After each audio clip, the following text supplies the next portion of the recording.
Now, ABC 2 News at 6.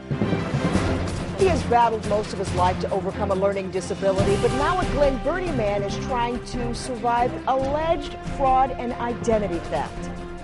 Good evening, I'm Kelly Swoop. Prosecutors in Anne Arundel County have filed charges against an Odenton man claiming that he cheated the victim out of almost $250,000.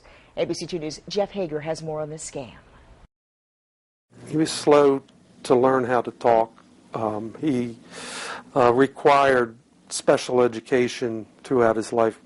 Life has not been easy for Tommy Newberger, but his parents taught him to be self-sufficient.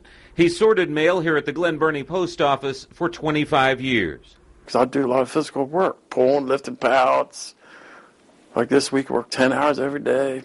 5 years ago, Tommy met this man, Eugene Henson, who owned a small hobby shop on Crane Highway.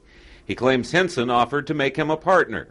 Tommy's brother first learned of his new friend when he spotted Henson's name on a series of checks, each for $1,400 to pay rent for the troubled business.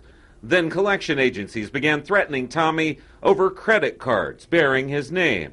The next-door neighbor told us that Mr. Henson came to the mailbox in front of Tom's house here and got out the credit card applications in there, filled his name in, forged his name on them, and put his mailing address at the hobby shop on there. Before they died, Tommy's parents had watched him pay off most of the mortgage on his modest home. He owed just $13,000 on it, when it's alleged Henson encouraged him to borrow against his equity for his own gain. We find out there's a $220,000 mortgage on it. Over the course of the last 3 years, there's been instances where they've tried to foreclose on him.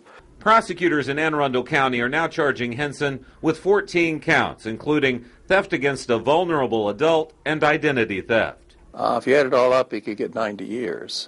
Judge won't give him 90 years. I mean, the sentencing guidelines will be something less than that, but he should have a substantial sentence.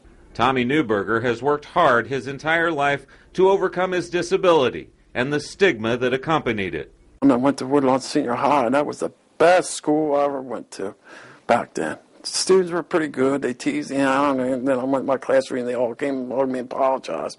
Now he knows he has his work cut out for him to salvage everything he's labored so hard for. Praying to God to get this cleared up, keep my health.